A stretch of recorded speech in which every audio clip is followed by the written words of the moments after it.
Hello friends, welcome to my channel Bits About. आज के video में हम बात करेंगे क्लास 10 साइंस के प्रीवियस ईयर के जितने भी डायग्राम्स आए हुए हैं उसके बारे में हम इस वीडियो में सीखेंगे। ठीक है, कि किस प्रकार से जो डायग्राम के क्वेश्चंस एग्जाम में पूछे जाते हैं, पूछे गए हैं और किस प्रकार से जो है उनका सॉल्यूशन होता है और किस प्रकार के क्वेश्चन का क्या डायग्राम होता है वो हम इस वीडियो में जानेंगे। ठीक है, तो सबसे पहला क्वेश्चन जो हम लेते हैं वो 2018 का है कि how is copper extracted from its sulphide ore, explain the various steps supported by chemical equations, draw लेवल diagram of electrolytic refining of copper. तो चलिए देखते हैं कि इस क्वेश्चन का क्या सॉल्यूशन होगा। ठीक है, यानी जो कॉपर का सल्फाइड ओर होता है उससे हम कॉपर कैसे प्राप्त कर सकते हैं।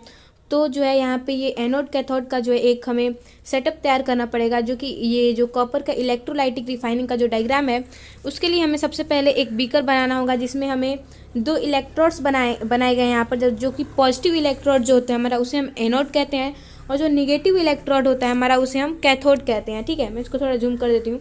तो ये सेटअप बनाने के लिए हमें एक बीकर लेना पड़ेगा जिसमें ये जो सॉल्यूशन है ये एसिडिफाइड कॉपर सल्फेट का सॉल्यूशन है। ठीक है, तो और ये जो हमें सब जो है मतलब जितने भी हम उसमें सबस्टेंसेस यूज़ किए रहेंगे उन सब का जो हमें नेमिंग करना बहुत ज़रूरी है, क्योंकि डायग्राम में जो है नेमिंग पर ही जो है लगभग 50 मार्क्स जो है मतलब 50% मार्क्स जो है वो हमारे नेमिंग पर ही मिलते हैं। ठीक है, तो दो यहाँ पे इलेक्ट्रॉन्स बने हुए एनोड कैथोड, इन दोनों को जो है एक इलेक्ट्रिकल सर्किट के द्वारा यहाँ पर कनेक्ट किया गया है, जहाँ पर ये एक सेल लगाया गया है और यहाँ पर एक स्विच की लगा हुआ है। ठीक है, और यहाँ पे ये जो कॉपर सल्फेट है इसका सॉल्यूशन लिया गया है और जहाँ पर इम्प्योरिटीज़ भी हैं। ठीक है, तो ये सेटअप बना देंगे तो जो ये क्वेश्चन है हमारा इलेक्ट्रोलाइटिक रिफाइनिंग कॉपर का, इसका जो है हमारा ये सॉल्यूशन होगा। ठीक है, उसी ईयर में जो बायो से क्वेश्चन आया हुआ है हमारा वो है draw excretory system in human beings and label the following organ of the excretory system. तो हमें जो है इसमें हमारे ह्यूमन के एक्सक्रीटरी सिस्टम का डायग्राम बनाना है और एक्सक्रीटरी सिस्टम के कौन कौन से मेन ऑर्गन्स होते हैं उन सब की जो है नेमिंग करके उन सब का क्या फंक्शन होता है वो भी हमें बताना है इस क्वेश्चन में। ठीक है, तो सबसे जो मेजर वर्क होता है किडनी का वो होता है फॉर्मेशन ऑफ यूरिन। ठीक है, तो किडनी बनाने के लिए सबको पता है कि 2 किडनीज होती हैं। ठीक है, तो दोनों किडनीज जो है ये ऐसे इसका कुछ इस तरह से इसका डायग्राम होगा। ठीक है, यहाँ पर ये जो दो यहाँ पे 3 जो मेजर पार्ट्स होते हैं हमारे एक्सक्रीटरी सिस्टम के वो तो 2 बीन शेप्ड किडनीज हो गई और एक पाइप जो है एक पाइप दोनों किडनीज से आकर एक यहाँ पे ये ब्लैडर से कनेक्टेड होता है जिसे हम यूरिनरी ब्लैडर बोलते हैं। इस यूरिनरी ब्लैडर का क्या काम होता है, यहाँ पर जो है यूरिन स्टोर होता है। ठीक है, और किडनी के द्वारा जो है जो हम वाटर ड्रिंक करते हैं उसको प्यूरिफाई करके उससे यूरिन जो है सेपरेट किया जाता है। ठीक है, किडनी का जो स्ट्रक्चरल यूनिट होता है वो नेफ्रॉन होता है। नेफ्रॉन का स्ट्रक्चर भी जो है हमारे बुक में दिया हुआ है, वो भी बहुत इंपॉर्टेंट डायग्राम है। ठीक है, तो किडनीज जो ये किडनीज हैं वो दोनों इस पाइप से कनेक्टेड है, रेनल आर्टरी और रेनल वेन से, और एक पाइप जो है वो यूरिनरी ब्लैडर से कनेक्टेड है जहाँ पर यूरिन स्टोर होता है और यहाँ से यूरेथ्रा के थ्रू जो यूरिन है हमारी बॉडी से आउट हो जाता है। ठीक है, तो ये एक्सक्रीटरी सिस्टम का डायग्राम है। ठीक है, जो नेक्स्ट क्वेश्चन है हमारा वो है कि name the process by which N amoeba reproduce. ठीक है, यानी किस प्रोसेस से अमीबा रिप्रोड्यूस करता है। ठीक है, तो वो और उस जो प्रोसेस है रिप्रोडक्शन का अमीबा में उसके कौन कौन से वेरियस स्टेजेस हैं उनको उसका जो हमें प्रॉपर सीक्वेंस में डायग्राम बनाना है। ठीक है, इसी क्वेश्चन को दूसरे तरीके से कैसे पूछा गया है कि a student is viewing under a microscope A permanent slide showing various stages of asexual reproduction by budding in east, draw diagrams of what he observe. ठीक है, तो ये दोनों अलग अलग डायग्राम्स के क्वेश्चन हैं। ठीक है, तो इन दोनों में से कोई भी जो एक ही ईयर में आया हुआ है इन दोनों में से कोई भी एक करना है। ठीक है, तो सबसे पहले हम अमीबा में रिप्रोडक्शन किस तरह होता है वो देखते हैं। ठीक है, तो अमीबा में बाइनरी फिजन के थ्रू रिप्रोडक्शन होता है। ठीक है, तो बाइनरी फिजन क्या होता है कि ये एसेक्सुअल मेथड होता है रिप्रोडक्शन का जिसमें जो एक पेरेंटल ऑर्गेनिज्म होता है वो स्प्लिट हो जाता है 2 डॉटर सेल्स में। ठीक है, तो देखिए यहाँ पर ये एक अमीबा है, सबसे पहले इसमें जो साइटोप्लाज्म है वो स्प्लिट हो रहा है। ठीक है, फिर साइटोप्लाज्म के स्प्लिट होने के बाद न्यूक्लियस धीरे धीरे स्प्लिट हो रहा है। उसके बाद से यहाँ पर 4th स्टेज में साइटोप्लाज्म थोड़ा सा कनेक्टेड है लेकिन न्यूक्लियस 2 यहाँ पर अलग अलग बन चुके हैं। ठीक है, उसके बाद से ये साइटोप्लाज्म भी ब्रेक होकर यहाँ पर 2 डॉटर सेल्स बन चुके हैं। ठीक है, तो यहाँ पर मेजर 5 स्टेजेस में जो है हमारा अमीबा जो है उसका रिप्रोडक्शन बाइनरी फिजन के थ्रू होता है। ठीक है, और जो सेकंड वाला क्वेश्चन था कि जो स्टूडेंट हाइड्रा में बर्डिंग हाइड्रा में नहीं सॉरी ईस्ट में जो बर्डिंग देखता है वो उसको कैसे हम उसका रिप्रेजेंटेशन करेंगे। तो यहाँ पर सबसे पहले हम एक ईस्ट सेल बनाएंगे। ठीक है, जिसमें कि ये न्यूक्लियस है ईस्ट का और ये आउटर स्ट्रक्चर उसका, फिर इसमें से एक बर्ड डेवलप होगा और वो बर्ड जो है उसमें फर्दर डेवलपमेंट होगा। उसके बाद से यहाँ पर क्या एक कंडीशन क्या हो सकता है कि ये जो एक बर्ड है यहाँ से फोर्थ स्टेज में अलग हो जाए और एक उससे जो है डॉटर सेल बन जाए, ठीक है। सेकेंड क्या प्रोसेस हो सकता है कि उसी बर्ड के ऊपर एक और बर्ड जो है जैसे यहाँ पर ग्रोथ हुआ है वैसे चैन ऑफ बर्ड्स जो है उस पर ग्रोथ हो जाए और उसके बाद से यहाँ से ब्रेक हो जाए और सारे बर्ड्स जो है वो अलग अलग होकर अपना अलग अलग इंडिविजुअली ग्रोथ करें, ठीक है। तो ये ऐसे जो है बर्निंग ईस्ट में होता है। अब जो नेक्स्ट क्वेश्चन है हमारा वो 2017 का है, जिसमें कि एक हमें ये क्वेश्चन दिया हुआ है कि a student suffering from myopia is not able to see distinctly the object placed beyond 5 metre, list 2 possible reasons due to which the defect of vision में have arisen with the help of ray diagram, ठीक है। तो इसमें क्या बोला है कि एक स्टूडेंट है जिसको मायोपिया हो चुका है, जिसकी वजह से वो दूर रखी वस्तुओं को, जो कि 5 मीटर रखी दूर कोई ऑब्जेक्ट है, वो उसको सीन नहीं कर पा रहा है, ठीक है। तो क्या कारण है जिससे कि जो है मायोपिया हुआ है, ये हमें रे डायग्राम की मदद से बताना है, ठीक है। और हमें ये थ्योरेटिकल इसमें क्वेश्चन भी पूछा है कि why the student is unable to see distinctly the object place beyond 5 metre from his eyes, 5 metre दूरी पर जो वस्तु रखी गई है वो उसकी आंखों से क्यों नहीं दिखा जा रहा है, ठीक है। और कौन सा करेक्टिव लेंस जो हम यूज़ कर सकते हैं प्रॉपर विजन के लिए, ठीक है। तो इसके लिए मायोपिक आई का जो डायग्राम है वो ऐसे होगा, इसमें कि हम एक आई बॉल बना देंगे जहाँ पर ये हमारा आई लेंस है और यहाँ पर हम इमेज को जो है रेटिना के आगे बनते हुए दिखाएंगे, ठीक है। जैसे कि नॉर्मल कंडीशन में क्या होता है कि इमेज जो होता है हमारा वो रेटिना पर बनता है, लेकिन चूंकि यहाँ पर ये मायोपिया डिफेक्ट से जो है ये स्टूडेंट विजन इसको मायोपिया हुआ है, तो इसकी वजह से जो इमेज है वो रेटिना के आगे बनेगा, ठीक है। तो इसका कंडीशन क्या है, सबसे पहले रीजन हमसे पूछा था, तो आई लेंस के कर्वेचर के एक्सेस के कारण, यानी आई लेंस के कर्वेचर के बढ़ने के कारण जो है ये इसको मायोपिया हुआ है। और दूसरा जो कारण हो सकता है मायोपिया का वो है आई बॉल के इलोंगेशन का, ठीक है, यानी आई बॉल के साइज में इंक्रीजमेंट के कारण जो है मायोपिया हो सकता है, ठीक है।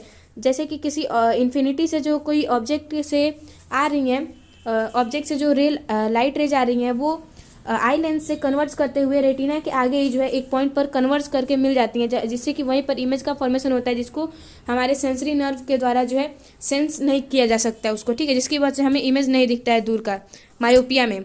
और कैसे हम मायोपिया को यूज़ कर सकते हैं, तो मायोपिया को हम कनकेव लेंस यानी डाइवर्जिंग लेंस को यूज़ करके करेक्ट कर सकते हैं, ठीक है। तो कैसे इसको हम सही कर सकते हैं वो यहाँ पर दिया हुआ है कि ये हमारा मायोपिक आई है, जहाँ पर पहले जो है हमारा जो इमेज है वो यहाँ पर बन रहा था, लेकिन जब हमने यहाँ पर कनकेव लेंस लगा दिया तो ये इन्फिनिटी से आती हुई जो लाइट रेज हैं उनको डाइवर्ज करता है, और फिर डाइवर्ज होने के बाद जब हमारे आई लेंस उसको कन्वर्ज करती हैं तो वो रेटिना पर जाके जो है फोकस होता है, ठीक है, जिससे कि रेटिना पर इमेज बनता है और जो मायोपिक आई से जो इसको मायोपिया हुआ रहता है वो उस ऑब्जेक्ट को जो है आसानी से देख सकता है, ठीक है।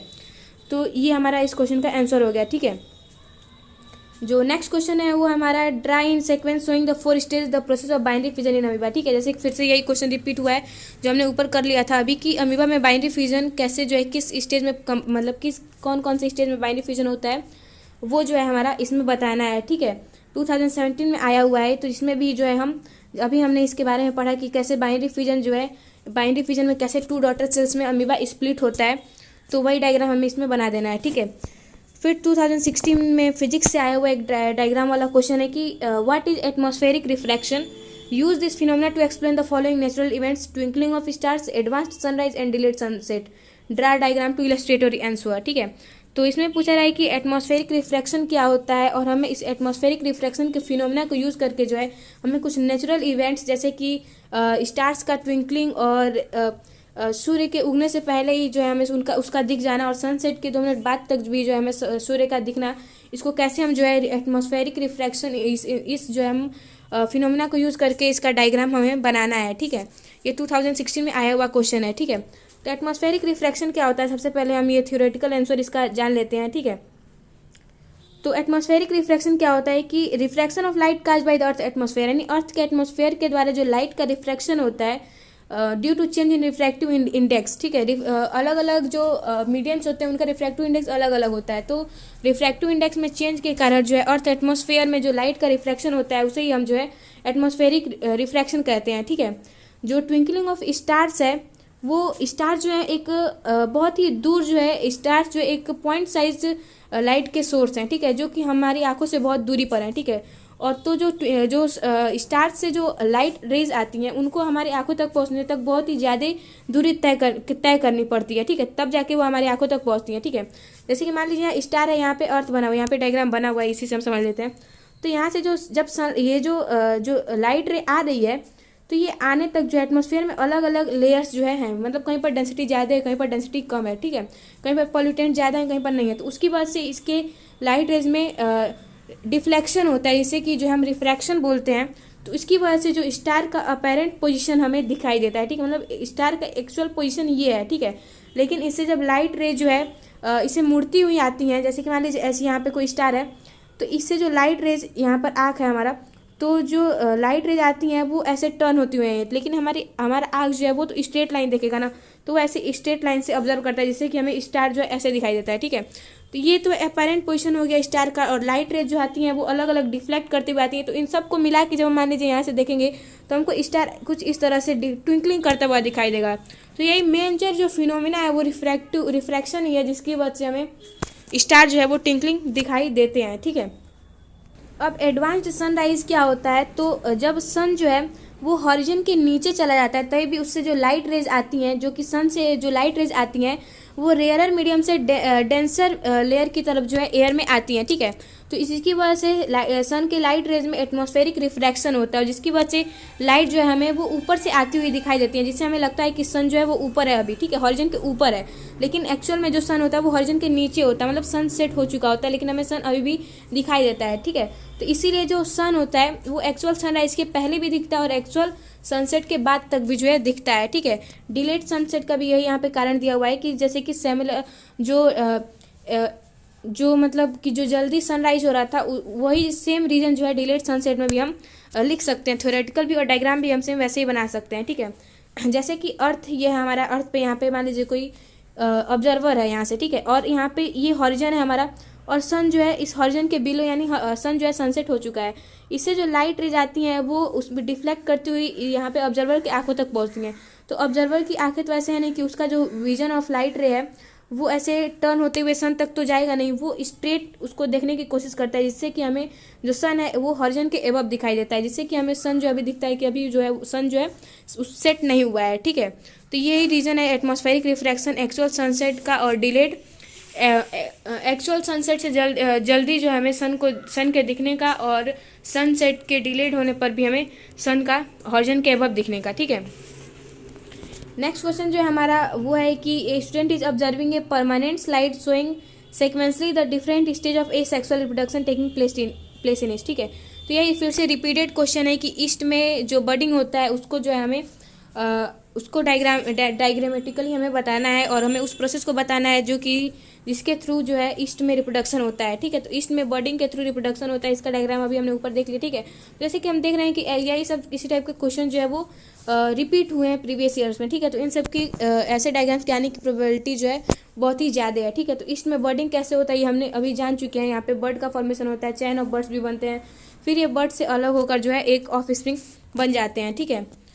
तो 3 से 4 हमें प्रॉपर सीक्वेंस में ऐसे डायग्राम बना देंगे तो ये प्रॉपर जो है बर्डिंग का एग्जाम्पल हो जाएगा ईस्ट में, ठीक है। अब 2015 में एक आया हुआ क्वेश्चन है हमारा, ये भी फिजिक्स से है कि what is meant by scattering of light, use this phenomena to explain why the clear sky appears blue और sun appears red at sunrise, ठीक है। तो ये भी एटमॉस्फेरिक रिफ्रैक्शन का फिनोमिना है, और स्कैटरिंग ऑफ लाइट के बारे में हमें स्कैटरिंग ऑफ लाइट से हम क्या समझते हैं ये पूछा है, और हमें इसी स्कैटरिंग ऑफ लाइट फिनोमिना को यूज़ करके जो हमें ये बताना है कि क्यों स्काई जो है वो ब्लू दिखता है और सन क्यों जो है रेड दिखता है, मतलब जो स्काई है वो सनराइज और सनसेट के टाइम क्यों रेड दिखता है। तो स्कैटरिंग ऑफ लाइट क्या होता है, तो phenomena of splitting of light, diffuse reflected light cast by minute particles, dust, smoke etcetera in the atmosphere, ठीक है। मतलब एटमॉस्फेयर में जो मिनट पार्टिकल्स हैं जैसे कि डस्ट, स्मोक, इन सब के द्वारा जो लाइट जब उससे रिफ्लेक्ट होता है, जिसकी वजह से जो है लाइट स्कैटर हो जाता है, इसी फिनोमिना को हम स्कैटरिंग ऑफ लाइट बोलते हैं, ठीक है। और इसी फिनोमिना की वजह से जो है जो स्काई है वो ब्लू दिखता है, क्योंकि जो सनलाइट का जो ब्लू कलर है वो उसका वेवलेंथ बहुत कम होता है, जिसकी वजह से वो स्कैटर ज़्यादा मात्रा में होता है, ठीक है। और इसी वजह से जो हमें जो स्काई है वो ब्लू कलर का दिखाई देता है। और जो सेकंड क्वेश्चन था उसमें कहा कि क्यों जो है जो सनराइज या सनसेट के टाइम जो स्काई होता है क्यों रेड दिखाई देता है, ठीक है। तो उसका आंसर यहाँ पे दिया हुआ है कि इस at sunrise the blue colour of the sunlight get scattered due to smaller wavelength while passing through the thicker layers of the atmosphere, the red components due to longer wavelength reaches just giving red appearance of the sun, ठीक है। यानी sunrise या sunset के time जब horizon के below से जब sunlight raise आती हैं तो वहाँ पर क्या होता है कि हॉरिजन के पास ही जो है ब्लू रेज या कम कम वेवलेंथ की जो रेज होती हैं वो स्कैटर्ड हो जाती हैं, जबकि जो सबसे लॉन्गेस्ट वेवलेंथ जो कि हमारा रेड होता है वही आकर जो है ऑब्जर्वर के आई तक पहुँच पाता है, जिसकी वजह से उसको केवल रेड लाइट ही, रेड जो है रेड कलर ही दिखाई देता है, जिसकी वजह से सनराइज और सनसेट के टाइम जो हमें स्काई है वो रेड दिखता है। ठीक है, इसको जो है हमें अगर डायग्राम अगर हमें बनाने के लिए बोला होगा तो हमें जो है ये डायग्राम बनाकर जो है हम स्कैटरिंग ऑफ लाइट को सोक कर सकते हैं। ठीक है, और इस पर हमें इस वाले डायग्राम पर जो है अगर हम ये बना देंगे स्कैटरिंग ऑफ लाइट में तो इससे हमें फुल मार्क्स मिल जाएंगे। ठीक है, यहाँ पर ये जो लिखा हुआ है वो एक मतलब क्लियर नहीं आ रहा है, तो इसको मैं पढ़ लेती हूँ कि ये सन नियरली ओवर हेड। ठीक है, यानी जब दोपहर के समय सन कहाँ पर होता है, सन नियरली ओवर हेड होता है, वो यहाँ पर हमें लिख देना है, जिसकी वजह से जो ब्लू होता है वो कम स्कैटर्ड होता है, जिसकी वजह से हमें दिन में जो स्काई है वो ब्लू कलर का दिखता है। ठीक है, और जब सनराइज या सनसेट के टाइम जब सन जो है वो हॉरिजन के नियर होता है तब जो ब्लू लाइट रेज होती हैं वो वहीं पर आसपास स्कैटर हो जाती हैं, जबकि जो लॉन्गर वेवलेंथ की जो ग्रेटर वेवलेंथ की जो लाइट रेज होती हैं जैसे कि रेड वो ऑब्जर्वर तक आती हैं, जिसकी वजह से सनराइज और सनसेट के टाइम जो है स्काई होता है वो रेड दिखता है। ठीक है,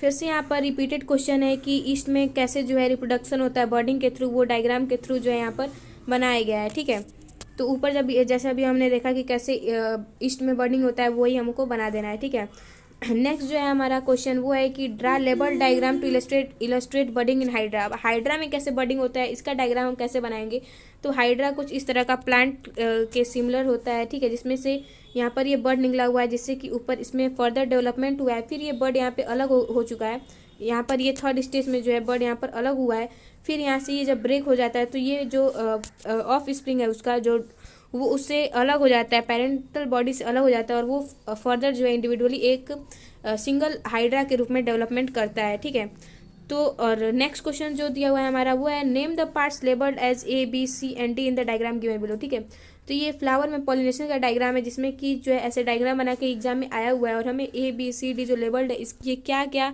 कौन कौन से पार्ट्स हैं वो हमें बताना है। ठीक है, तो यहाँ पर ए जो है हमें ये जो डॉट लाइक स्ट्रक्चर दिख रहा है वो पॉलन ग्रेन्स होता है, हम सभी जानते हैं, हमने सभी ने पढ़ रखा है, तो ये इसको जो है हम पॉलन ग्रेन बोल देंगे। जो बी है हमारा ये जो पॉलन ग्रेन जो है पॉलन ट्यूब के ऊपर आकर जो है, क्योंकि पॉलन ट्यूब का जो ऊपर का जो सरफेस होता है वो स्टिकी होता है, जहाँ पर पॉलन ग्रेन आता है और इसी के थ्रू जो है ये ओवरी तक पहुँचता है। ठीक है, तो ये जो पाथवे है जिसके थ्रू पॉलन ग्रेन आता है एंटर करता है उसको जो है हम पॉलन ट्यूब बोलते हैं, तो बी हमारा ये पॉलन ट्यूब हो गया। ठीक है, जो ये जो सर्कुलर स्ट्रक्चर दिख रहा है इस कम्प्लीटली सर्कुलर स्ट्रक्चर को जो हम ओवरी बोलते हैं, तो जो सी है हमारा यहाँ पर ओवरी हो जाएगा, और इस ओवरी के एकदम सेंटर में जो है जो फीमेल जर्म सेल्स प्रेजेंट होता है, जो कि यहाँ पर डी मेंशन किया हुआ है, तो डी हमारे यहाँ पे फीमेल जर्म सेल हो जाएगा। ठीक है, नेक्स्ट क्वेश्चन जो है हमारा वो है, इसमें बोला है कि ह्यूमन फीमेल रिप्रोडक्टिव सिस्टम का जो है सेक्शनल व्यू का हमें डायग्राम बनाना है और उसके पार्ट्स को भी जो है हमें लेबल करना है। ठीक है, यहाँ पे पार्ट्स के नाम दिए हुए हैं और उन पार्ट्स को जो है हमें उस डायग्राम में मेंशन करना है। ठीक है, तो ये जो है फीमेल रिप्रोडक्टिव सिस्टम का जो है सेक्शनल डायग्राम है, जिसमें कि हमें क्या क्या इसमें मेंशन करने को बोला है, हमें ओवरी, फैलोपियन ट्यूब और यूट्रस बनाना है। ठीक है, तो ये जो ट्यूब्स जो यहाँ पर ट्यूब्स और ये ट्यूब्स प्रेजेंट है इसको हम फैलोपियन ट्यूब बोलते हैं, जहाँ पर फर्टिलाइजेशन होता है।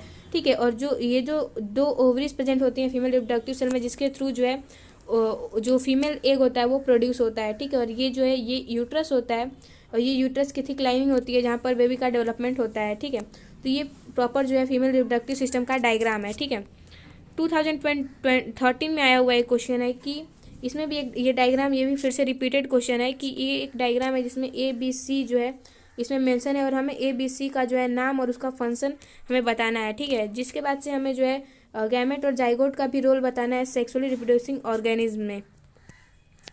तो इसमें ए क्या है हमारा, ए जो है हमारा स्टिग्मा है, फीमेल रिप्रोडक्टिव पार्ट है स्टिग्मा, और जो सेकंड पार्ट है बी जो है वो जो है हमारा वो पॉलन ट्यूब है, जिसके थ्रू पॉलन ग्रेन आता है ओवरी की तरफ। ठीक है, और सी जो हमारा वो एग सेल है। अब हम इन तीनों का वर्क देख लेते हैं।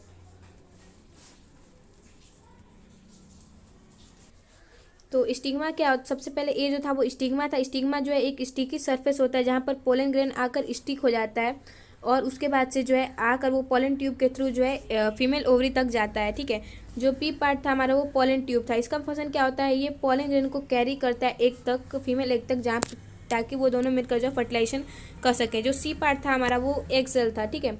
एग सेल का क्या फंक्शन होता है, तो ये मेल गैमेट से फ्यूज करके जो है जाइगोट का फॉर्मेशन करता है। गैमेट्स का क्या रोल होता है, तो गैमेट जो है वो सेक्सुअली रिप्रोडक्शन ऑर्गेनिज्म में एक बहुत ही इंपॉर्टेंट रोल प्ले करते हैं, क्योंकि उनमें जो है उनमें जेनेटिक इन्फॉर्मेशन वे जेनेटिक इन्फॉर्मेशन को कैरी करते हैं एक ऑर्गेनिज्म से उसके ऑफस्प्रिंग में, ठीक है।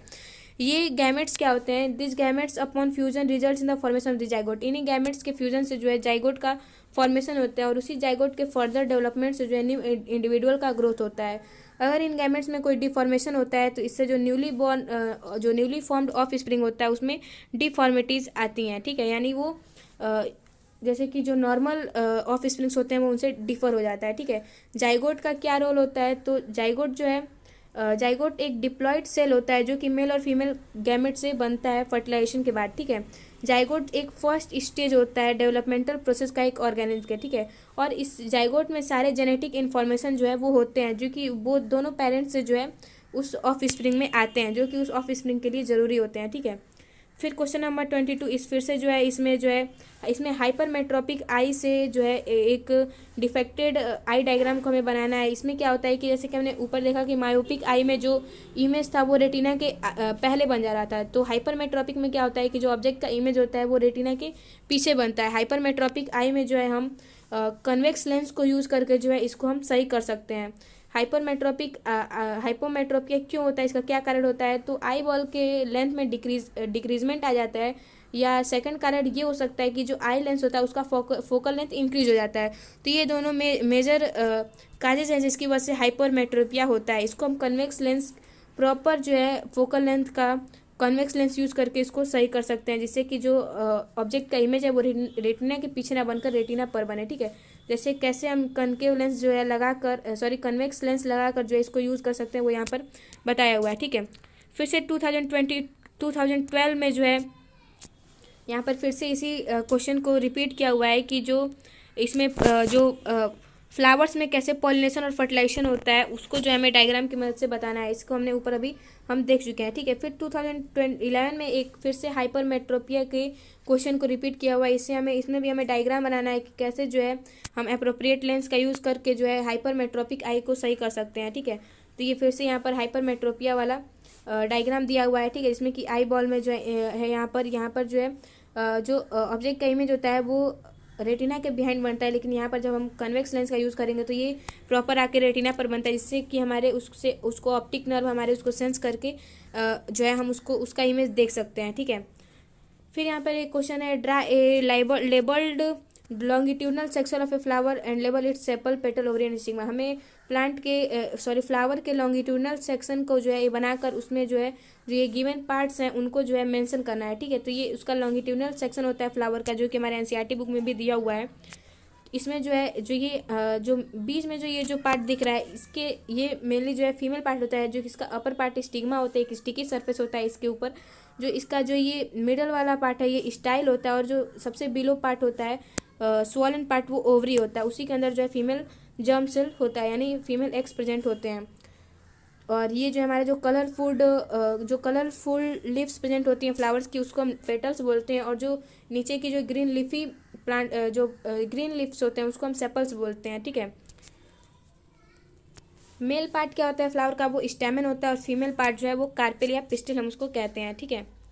और ये लास्ट क्वेश्चन है हमारे यहाँ पे कि what is regeneration in organism. Regeneration क्या होता है, और प्लेनेरिया में रीजनरेशन को कैसे हम सुटेबल डायग्राम की मदद से बना सकते हैं वो यहाँ पर हमसे पूछा है, ठीक है। तो प्लेनेरिया में कैसे जो है रीजनरेशन होता है, तो रीजनरेशन में क्या होता है कि कोई ऑर्गेनिज्म जो है वो उसकी बॉडी स्प्लिट करती है, और उसकी बॉडी का हर पार्ट जो है हर स्प्लिटेड पार्ट जो है एक ग्रोथ करके एक इंडिविजुअल जो है उस ऑर्गेनिज्म बन जाता है। जैसे कि यहाँ पर प्लेनेरिया है, ये हॉरिजॉन्टली 3 सेक्शन में ब्रेक हुआ है।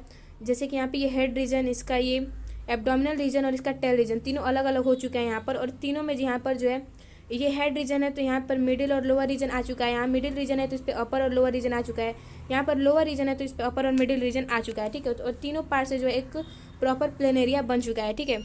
तो ये जो है ऐसे रीजनरेशन को हम जो है डायग्राम इसका बना सकते हैं प्लेनेरिया में रीजनरेशन का, ठीक है।